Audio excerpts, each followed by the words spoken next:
It's lonely at the top. And I'm only on the top inside of my own little small area. Like I said, I'm gonna go get a reality check this weekend.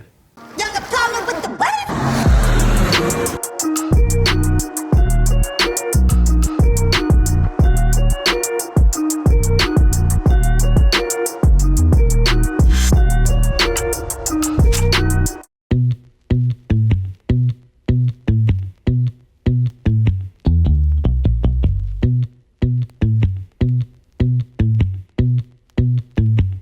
Gonna be a long day.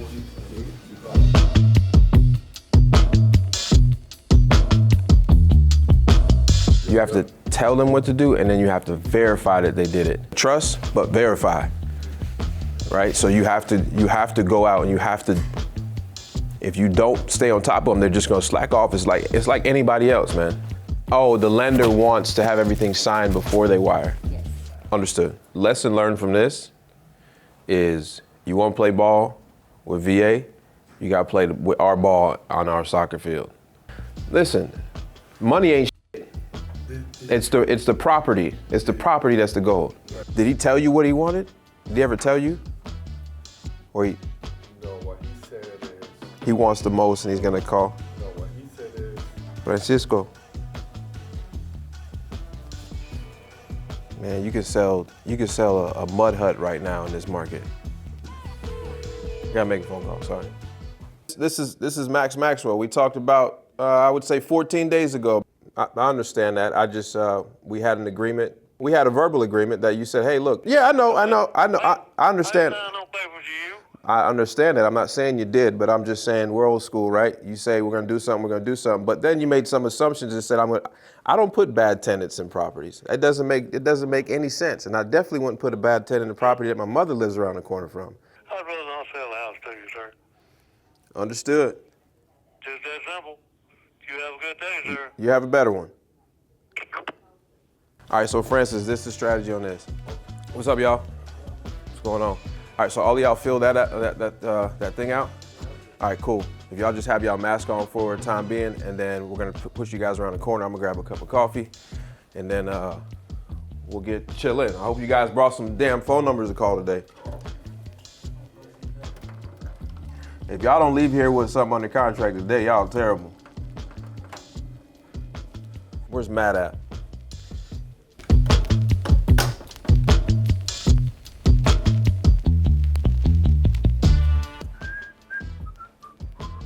Listen, Trump or Biden ain't gonna give you no money. Let's get to work. We gonna make our own. Yeah, but you still talking about them.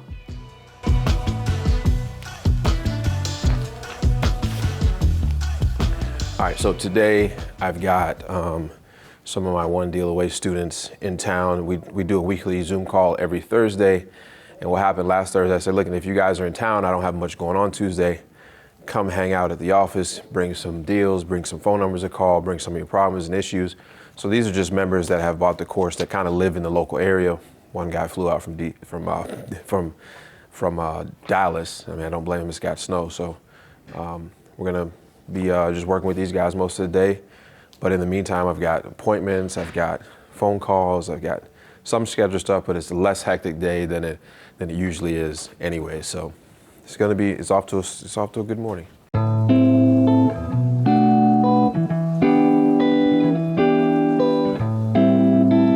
So there's a couple things that come to mind. So one, has probate been done?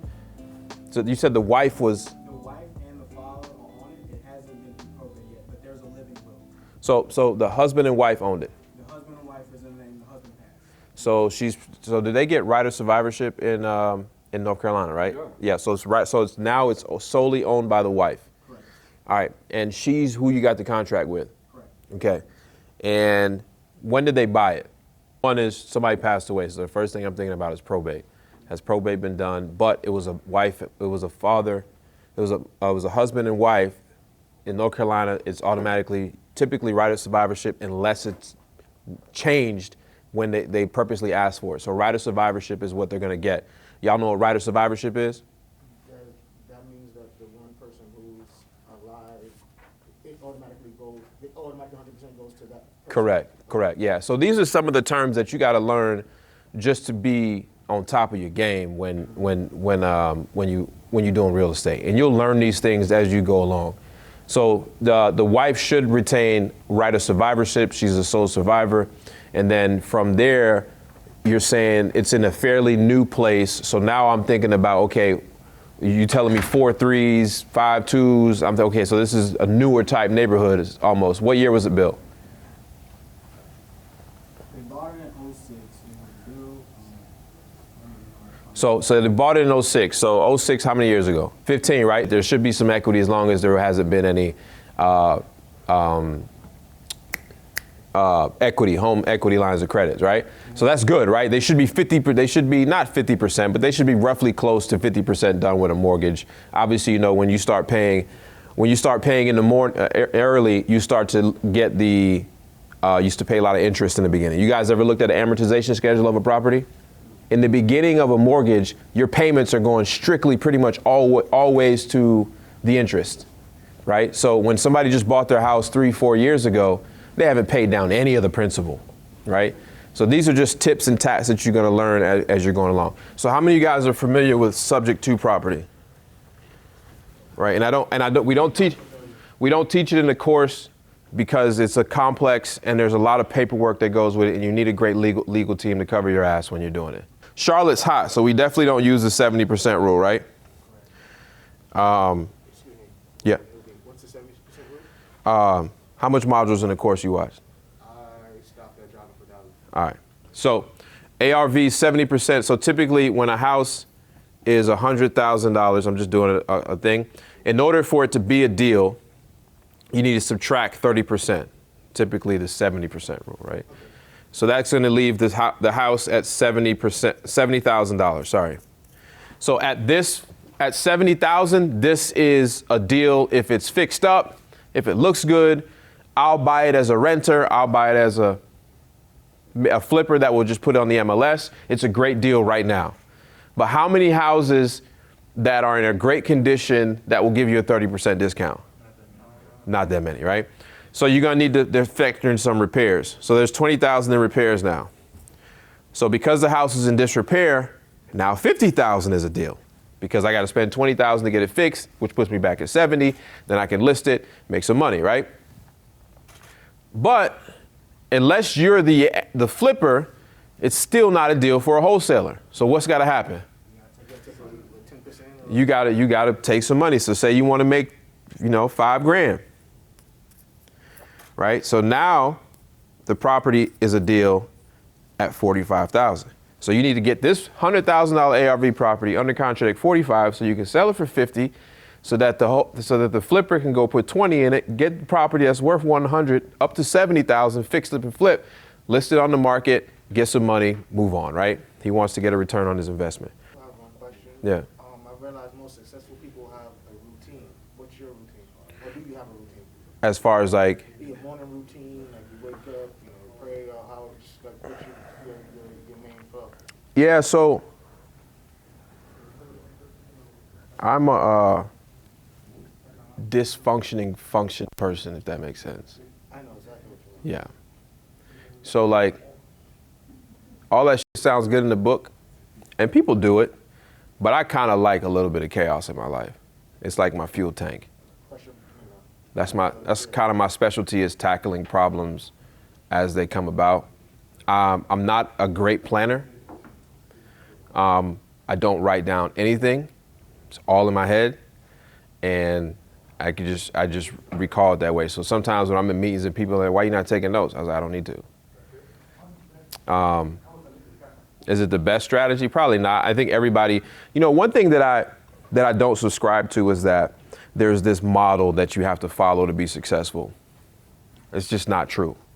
Whether it's your morning routine, waking up at 5 a.m. I know people that don't wake up till 10 that's very successful, but they grind all day and all night long. Right? I wake up early because I went to the military at 17 and it's been instilled in me, and if I don't get up before 5 a.m., I feel like something's wrong. But it's also my peaceful time, right? Between the morning hours of 4:30 and 8:30, nobody calls me. You know why? Because they're not awake. So if you ever get an email from me, it's probably at 4:30 or 5 o'clock in the morning. And throughout the day, I will not respond. Right? So I don't have like a morning routine. Do I believe in reading books and stuff? Yeah. Right? I listen to audiobooks all the time about things that I have problems with, right? Right. So if I have a problem right now, I'm trying to build a massive sales team. So I'm reading books on how to build a good sales team and how to do this and do that, right? So I don't just read books for fun, if that makes sense, right? I read books to solve a problem. If you don't take care of yourself, you can never help anybody else.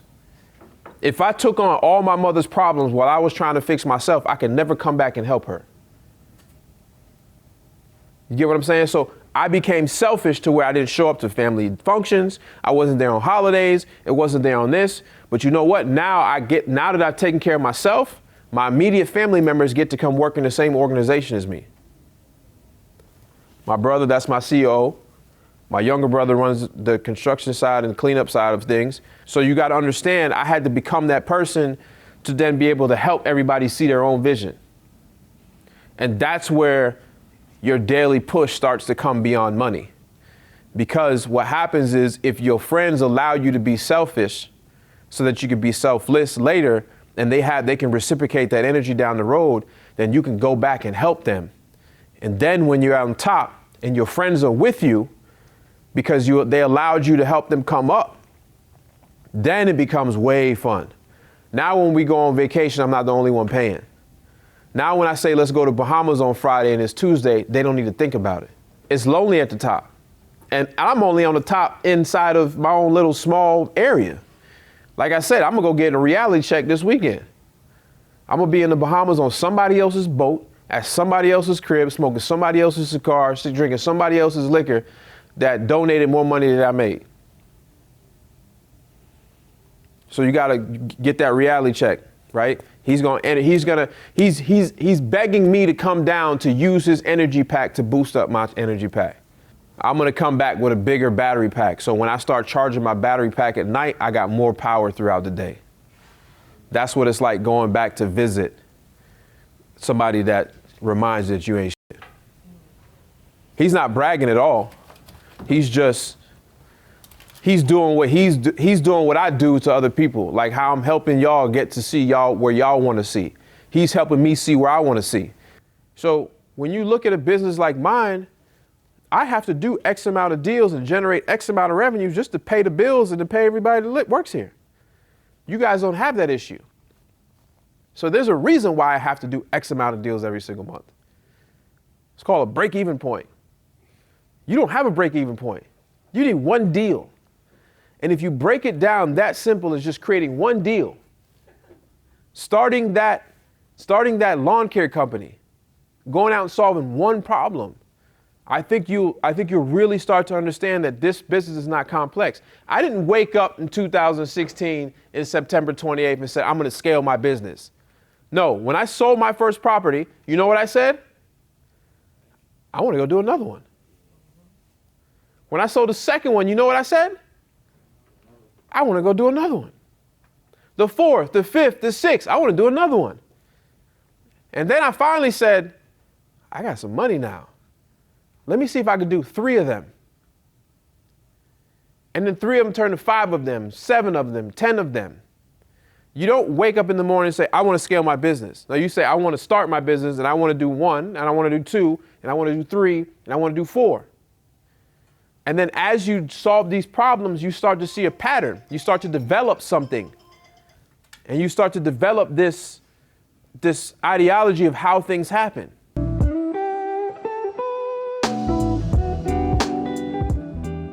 You know, when you're in a certain position, you don't really get you have freedom, but then you have like cold cut responsibilities too. And there's kind of like a hard line in between them. Yeah. You got to understand that the influence game is right here. Yeah. We have to challenge ourselves in the realm we are, is to not to fall into a new rat race, and to keep thinking up. Mm-hmm. Like, what you wanted to learn was the concept of wholesaling. Right? Now step back, and now that you understand the concept, go level up with the network that you have. He really caught me with the David and Goliath analogy. It was hard to listen to anything that's been happening since that. My mind's just been running. That's revolutionary, man. That's ClickFunnels. concept of ClickFunnels. Think about you and I. What's the trust level from talking about doing a deal versus tangible, right? Yeah. See the check, you see the wire. Yeah. There's a different level of trust between us. I look at him, I say, man, in Greenville, tell me the most inspiring cultural story of wholesaling that you have. Immediately he pulls out, this is probably 15, 20 minutes after I had texted you and was like, yo, we want to come through, okay? Talking quantum, talking about how all things are connected, whoop-de-whoop. He pulls out FaceTime. FaceTime's this guy named Pat in Greenville. Pat answers, what's he wearing? Alpha's only shirt. Quantum, bro. Crazy. Quantum, we're supposed to be here. That's legit. Right? Which is awesome. So Pat, you gotta give him a stage. He's now got the mic, give him a stage. I love stories, bro. I'm a storyteller. Goes on this story about how he was broke, living out of his car. Found, who did he find first? Did he find Max first? Max found you, bro. That's Found crazy. You changed his life. Now he's doing, what, he's done a year and a half, he's done I think he's done like 50 deals. $250,000 worth of deals, It's crazy. right? So That's crazy. That's the energy that's important to me. How do you change somebody's life? That's all I care about. That's why I keep doing what I do, man. That's it.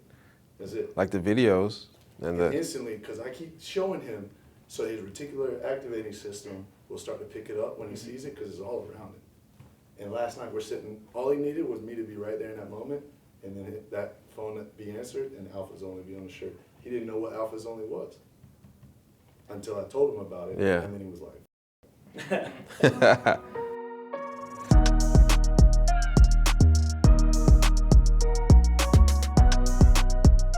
I'm trying to think of a good follow-up system, because like my first deal that I did with Brandon, I was sitting on it for months apparently, and then like I don't have a way to keep track of things. Do you? Keep it as minimalistic as possible.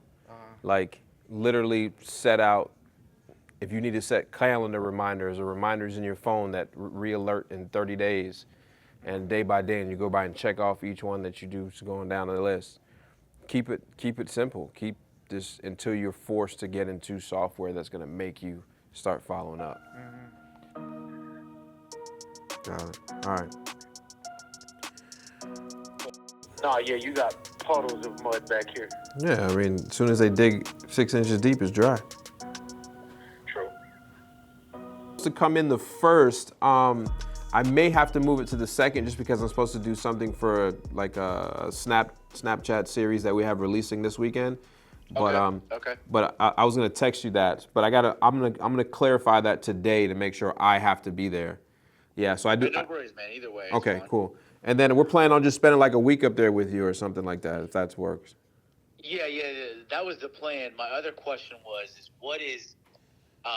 how is your house shaping up? Because of course I wanted to, get Bentley set up in there for you and have everything squared away. So I didn't know where you were on that. So cool. And if you need anything, man, shoot me a text and I'll do the same. Cool, absolutely. I will do it, man. Thank you, brother. All right, yeah, I'll see you soon. You got Take it. easy. Bye. Bye-bye. May have to get that notarized, right? So this is most of my day here at the office. I actually have to run out to go get a COVID test for my upcoming trip to the Bahamas. So I'm gonna go knock that out, and then I still have to do a live broadcast on YouTube later tonight. So I will see you guys over there as we get ready for that broadcast. Now that you're making some money doing some wholesaling, you want to go out and actually explore all those things that you have been thinking about. I wish I had the money. I wish I had the money. Now you're getting the money with wholesale and real estate. And now you're like, I want to go ahead and execute this idea.